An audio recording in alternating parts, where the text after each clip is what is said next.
alley behind the world-famous Governor's Comedy Club in Levittown.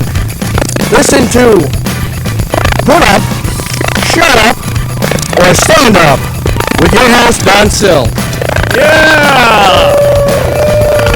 How's everybody doing today? I'm Don Sill, and welcome to Put Up, Shut Up, or Stand Up, where each week we find two comedians and put them head-to-head in a variety of comedy challenges to see which one has what it takes and which one has what it ain't.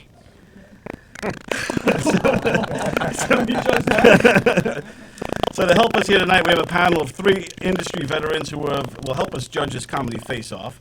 Our first judge is the El Presidente of Knock 'em Dead Comedy. They have a show here every Monday through Friday from 11 a.m. to 1 p.m. What's good in the hood? Tony Walker. Thank you, Don. Thank you. Thank you. Pleasure to be here. Our next judge is comedian extraordinaire who performs regularly all around Long Island. He's a stay-at-home dad and happy as hell to be out of the house right now. Darren Dillon is here. Thank you. Extraordinaire. I like that. Yeah, Thank see you. that? Our third judge is comedian and musician who has been on the scene for a long time and rides the steel pony and rock stages wherever he can. He's Long Island's own Keith Fitz. Welcome, Keith. Yo, what's up? Getting a delay on these things. I'm going to put this down. I thought I was the only one. Yeah. One. Hey, we don't need them. We're good to go just here. So let's give a hand also to our mama joke expert, which is also Keith Fitz today. He's coming in to replace Will Sharon because Sharon was not Karen and was a little over the weather today with bronchitis. We hope he feels better. He's the Yo Mama guy, but we have a Yo Mama expert in Keith Fitz who's ready to take it on, the challenge. So thank you, Keith, for stepping up to the plate and making it happen for us today because the show must go on. No problem. Now let's meet the contestants. From South Hempstead, Long Island, and a degree from Malloy College, he's an RN and an EMT, so he could save your life twice in one day if he has to. It's Josh Schaefer, everybody. If the price is right, of course. And for parts unknown, she's a comedian who knows how to work it and co-host on Three's Company radio show, and she's right here on Gov's Radio with us tonight. It's Mandy Jones, everybody. Mandy Jones. These are our two contestants. Andy. So, Mandy, we'll start with you. So tell us, Mandy, where are you from? Tell us a little about yourself. I grew up in Center Riches, which is a little town in eastern Suffolk, Please do the Long mic, Island. please. On the mic. There you go. I know, it keeps wanting to swing this way.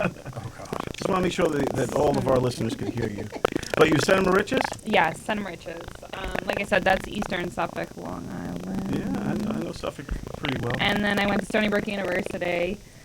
And now I live over in East Northport, so I haven't made it very far. Nice. I was Stony Brook University also. I used to have a show on WUSB. I don't know if you did that over there. Yeah. Very good, very good. So so now how long have you been doing comedy? It was actually my 2-year anniversary the day before, I was going to say Easter, Halloween. Oh, wow, very So good. it just came up on 2 years the other day. So when did you first realize that this is what you want to do and this is the career path that you wanted to take? Well, I've always loved stand-up comedy. I've always been someone who's just loved stand-up comedy, and I've, repeat jokes when appropriate in conversation because I just, I've always loved it. But I never really thought of telling my own original jokes until I saw Pete Holmes' Crashing, the show where he's talking about he's coming. That's with Artie, to right? Be Artie's exactly. He's coming to be a comedian, and the first little tidbits of him making a career for himself, and I was like, yeah, maybe I could try this. So I wrote jokes for like 3 months, and I got on stage, and I've just been trying to make people laugh ever since. I hit a lot of open mics and do some shows from time to time, so it's a lot of fun. I mean, I love it. Excellent. Well, we're glad to have you, and congratulations with being a part of stand-up and reaching your 2-year milestone. But now let's talk to Josh. So, Josh, how long have you been doing stand-up these days? Going like a year and a half. Cool. I've been a writer for years, though. Independent film, sketch comedy, and visual jokes. I have okay artistic skills, so I can put something together on Photoshop and put it together like that and send it out there. So that kind of like parody stuff and that kind of humor. So I was doing that for a while, and then I met some friends, and I was introduced to Chris Roach, and he said, "Why don't you try it?" And I was like, I don't know. And I got up there and I liked it. At times you know, sometimes you're like, I hate this, but most of the time it's like that you know, that thrill you get from getting up there and just giving your all, and whether you fail or succeed, it's just an amazing feeling, and I like making people laugh. Excellent, man. And is there a difference between when you know, writing comedy and delivering it through like Photoshop or sketch versus being up there by yourself? And tell me that's like. I mean, doing like Photoshop and stuff, it's like your own creation. So there's no one judging you. You don't have an audience until right you like you send it out. Then they're like, what the hell were you thinking? You're like, but in terms of stand up, it's more of like it's give and take. It's interactive. You're getting that vibe from Instant the feedback. audience. You don't get that when you're doing like writing or cartooning or things like that. But the writing and cartooning gives you more independence. Usually goes over better because it's like, wow, I wasn't expecting this. This is pretty cool. As opposed to when you have to like hatch a joke and fine tune it and stuff. I know you understand. And so it's two different worlds, but they kind of like feed each other. It's like both sides of the brain. And for both of you, like starting out in the last 2 years or so, with the tone of the world, this PC culture and all these things, and we see that you could say one thing and it could destroy your career. Is it different coming up in that scene, you know, doing stand-up with this kind of culture versus like the culture that maybe when you guys were starting, a little more freedom? Yeah. It's definitely different. I don't know. I don't know how you guys do it, because when you're starting out, you're so vulnerable. You want to succeed. You want to do everything that you possibly can to be successful, and that's a whole monster in itself. And now you have to deal with this cancel culture over here that's telling you what you can and can't say, basically repressing your creativity. So I don't know how you do it. My advice is fuck everyone. Someone tells you what to do, tell them, all right, I appreciate it, but go fuck yourself, because no one can tell you how to pursue your artistic freedom. And the only way we're going to break down those walls of racism or hate or by genderism, whatever the hell it is by pointing it out and making fun of it.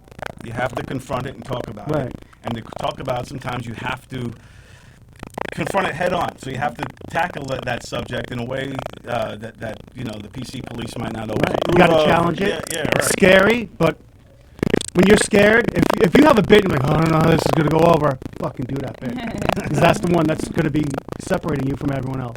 Does that mentality come in when you guys are writing your jokes? Do you think, oh, I can't do that because I'll get that won't work? Or I mean, when you're early in the game, you want to make sure you want to try and land people that are going to help you get more lucrative gigs, and you want to be able to please everybody. At the same time, you have to stay true to yourself, because it's just you. You can't do anybody else's act.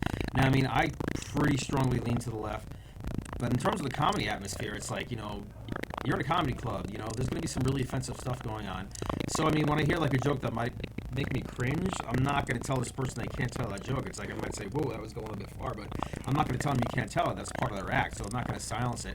And what's interesting in some of my jokes, I kind of poke fun at like really religious people and stuff that actually I have friends on the right who have been upset by my jokes, and I'm like, wait a minute, you're telling me to be more open-minded. Right. You know, I tell a Jesus joke, and you know, the floor opens up. You know, so. Yeah, I mean, it's a tightrope for sure, and you have to be careful about it. But I kind of go with what Darren's saying. You got to just say, go for it. You got to just do it. How about you, Manny? When you're writing jokes, is that a conscious decision? There's very few things that I don't like to talk about on stage. I don't talk politics on stage, but that's because I'm really not somebody who's political outside of comedy. So that's something I don't really. I don't do it, but not really, not intentionally. But I'm pretty open about what I talk about. You know, I've talked about, growing up as an American kid and, smoking pot and hating the police. And, I'm pretty controversial with some of the stuff I say. And I have a very poor mouth.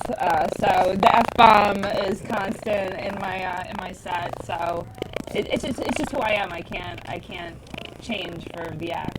You shouldn't. You shouldn't. Be who you are. It's just a word. I agree. Right, twat face? That's right, come smoking. My mother used to call me that. That's so funny. I do want to talk to you, the judges. Before we begin round one, which is the joke writing challenge, I always like to ask this of the judges, and always, I mean the last show and this show, and that is just by looking at these two right now. What are your thoughts? I would definitely fuck him. Definitely would fuck him. And I'd let Mandy watch. There we go. I know Mandy a little bit. That was I've gonna never. be my opening, but fine. I know Mandy a little bit. I've never seen her perform, but I know her as a radio performer and as a person, and as a friend we've interacted. So I'm looking forward to it. I've never met Josh before either, but I think you guys are both going to do great. Thanks. Excellent. How about you, Tony? I'm sorry, what? No, I love them both. Mandy has a show here, and it's a great show. Josh is a friend of our show. He's been on many times. So I guess whoever wants to do me first will win in my book. So. Sally? Oh, Sally's here. Key Fitz, ladies and gentlemen. He's my right-hand man over my shoulder. Over his right hand, that's right. You've been reaching back a few times back here during the show. Yeah, so I don't know either of these two fucks, so I have no clue. So whoever gets me to laugh the biggest will be the winner in my book. Well, we are doing the joke writing challenge. It's round 1, everybody. So this is the joke writing challenge. Are you guys ready for this? Yeah. Did you guys find it difficult, or what was? How did you feel about it? Well, I've never tried to challenge myself with something like this before, so it's definitely tough. I literally went to the dictionary with each word, and I'm like, let me go to the actual definitions of each of these words to try to get my brain going. Well, every comedian should write their own material, and this round will test their joke writing skills like no other. Both comedians were tasked to write an original joke with a comedy premise and 4 keywords that they received 24 hours prior to tonight's show. Judges will give their score based on originality, creativity, style, resourcefulness, and of course, what's funny. The premise that we sent you was My Crazy Neighbor. My Crazy Neighbor. And the keywords randomly chosen from my Words with Friends game is tracks, worth, nah, and pent. Tracks, worth, nah, and pent. What was that? What? Nah, N-A-H, it's actually a word. Is that really actually a word? Yeah, like nah. Like you want vegetables? Nah. The dictionary word version, what did it say? Well, actually, yeah, it said abbreviation and then it brought me to a Jewish word. That's exactly what I was going for. But I'm going to go with the negative slang word. Okay, very good. That works. That's how I took it. So we will start, ladies first, Mandy Jones, with the joke writing challenge. Okay, so I have this crazy neighbor, and he's always bragging to me about the penthouse that he used to live in, how it was worth like $5 million.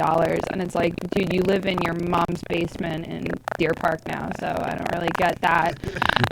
But he's always like talking about how he had like the dopest tracks, and everyone would call him Nah, because like he tried to get the crowd all hyped, and usually everyone says yeah, but everyone just goes Nah. Excellent! That's all I got. I love it. That was great. So before we go to you, Josh, we're going to go to the judges and get their score. Well, you're getting all serious. Yeah, Taking notes. You said that. good. He's organized. Actually, it's a note to my wife saying, "Get my drink." My scotch. Yeah. But we do have a live audience today. We have Nancy Rizzuti is in the studio, and we have Darren's wife. And what's her name? What is your name? Oh my goodness. The lovely and beautiful Jessica Bose Dillon. So thank you, ladies, for being here for our live audience today. All right, so judges, are you ready to score Mandy's joke writing challenge? 1 to 10, right? 1 through 10. We'll start with Tony. 1 through 10, right? No Yeah, point no twos. point. No. No point fives. Right? There's a simple round number, so I can do the math. I don't even have a pen with me right now, so I'll get you a pen. we'll need a scorekeeper at some point. Okay, good. It's on. Oh, thank you. There you go. All right. So we will keep the scores as we go. So we'll start with you, Tony. What do you think about Mandy's joke? I liked how Mandy, she wasn't sure about, which version of the word nah you were looking for, but you kind of made it both work either way.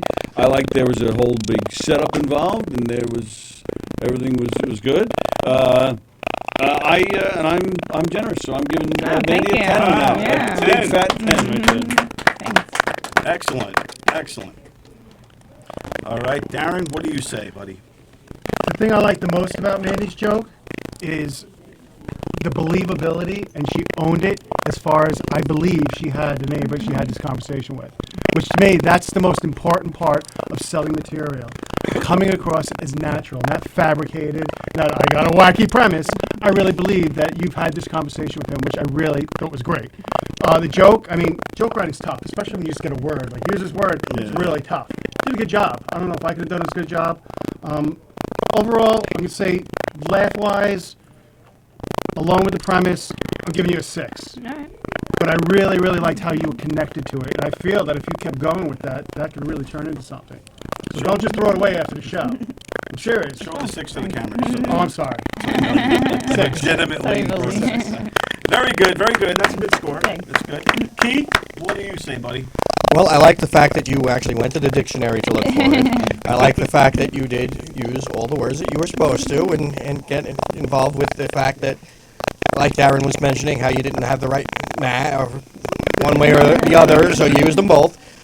And I used to do a competition like this musically, so I liked the way you executed it. So I gave you an 8. The only problem is my pen don't write, so you can't see it on my thing. Thank you. There you go. Good teamwork. So folks at home can see Key Fitz means business. All right, so I think that was a great joke. Also, I'm not giving the score because I don't have to. I could like you both equally because I'm not biased like that, like these guys. No, I thought the joke was great, and I liked how you did use the word "nah" as his name, and people were just like "nah." That was clever. Yeah, I thought that was good. So that was good. So kudos on the joke writing challenge. Josh, how you feeling? You feeling a little nervous now, or Yes, you feeling very. more confident? No, very, very nervous, but I like it. So. Very good. So here we go with Josh Schaefer's joke writing challenge, ladies and gentlemen. With the crazy neighbor. Crazy neighbor. Am I close enough? Can you hear me? Yeah. Okay, so my crazy neighbor has a teenager who's feeling all pent up, so he took a walk on the wrong side of the tracks. My crazy neighbor put his foot down and put the kid in Catholic school, only to take him out a week later. Wasn't it worth it, I asked? Nah, he said. I don't like the way the priests are rubbing off on him. Nicely done. Josh Schaefer with his joke writing challenge. We'll start this round off with you, Darren. Tell us your thoughts on what you think. Well-crafted joke. Yeah. I like where you went with it. You know, people can say, well, it's so easy to just go that route with the Catholic Church and everyone's done it before. But you did it back door. Pardon the pun. I didn't expect it to go there. Like, I was not expecting that. So in that regard, it was a great job. I really enjoyed it. And I would have to give you I'll give you a 7 for it. 7. Good joke. Really good joke. Surprised me. Excellent. Excellent. Key? Well, I like the surprise ending. That actually made me laugh even harder. So, that fact alone, I'm going with a 9. Wow, 9 from the Fitzmeister. Very good. Good job. And Tony Walker. I agree with what Darren and Key said. I think there was a nice surprise there. Didn't know where it was going. Delivered well. I'm going with a 9 myself. 9. Very good. Very nice. Excellent. Good job, everybody, on that. Both of you guys did a great job with the joke writing challenge. Were there any hiccups along the way when you got it? Like, I know you had about a day to come up with those. Was it a fast process, or was it more like just walk me through a little bit of the challenges of this piece? Well, I don't really, a lot of people say you gotta embellish more. Like, I'm not someone who really makes a lot of stuff up. Like, a lot of my jokes are just funny interactions that I take out of real life and then bring them to stage. So actually, like, trying to fabricate something is not my usual style, so definitely a little tough. Well, I think you did a really good job. You pulled it out. And how about you, Josh? What are you thinking? I really liked her joke because it was so conversational. It was like smooth, you know, the way it is so casually, the way she told it. She has a very funny storytelling style. What I did was I basically just kind of used a previous joke that had jiggling around in my brain. I was like, maybe I could add this here with these words and like connect the dots, and that's how I came up with it. Because I've had that joke, you know, for a while. I was like, well, why not add it to these? You know, I created a story. So. And good use of the words, and those are all randomly selected. So that was a good job. So kudos to you guys both on round 1. Round Very 1. good. Very good. Excellent, everyone. So now, judges, how important when writing comedy is the premise, would you say? And finding a good premise, and where do good premises come from, and how to avoid getting into a hack style premise, like airplane food or something along those lines, and and like, so just tell me a little bit about the premise in joke writing. It's a great question, because it is easy to fall into the hack part of that, and premise is important because that's what's setting up the joke. So where do you pull that from? I think your example is great, pulling it just from everyday life, not just making stuff up. Not that there's anything wrong with making stuff up. That's a skill in itself that I couldn't do. You know, I'm much like you. I just conversational. I pull shit out of my daily life and just present it in a way that I think might be funny to everyone. So it's difficult because you don't want to fall in. It can be easy to fall into that hack part because people laugh. Right, yeah, It's exactly. easy to get that laugh. So premise is, I don't want to say it's as important as the punchline, because the punchline is why you're there. That's why you're getting paid. But the premise is important because you want something that's going to be interesting, sometimes topical, and personal to you, which is real important.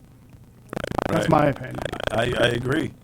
And It's Mike Dillon. that's Mike Dillon. So there's a show going on in the Little Room tonight, which I believe you're performing at, Yes, right? yes, The yes. So- headlining. Headline. Oh, so there's comedians all over the place, and in the studio's glass wall. So if you see us looking around, waving to people, or it's just our fans. comedian friends and our fan base just coming out here and saying hi.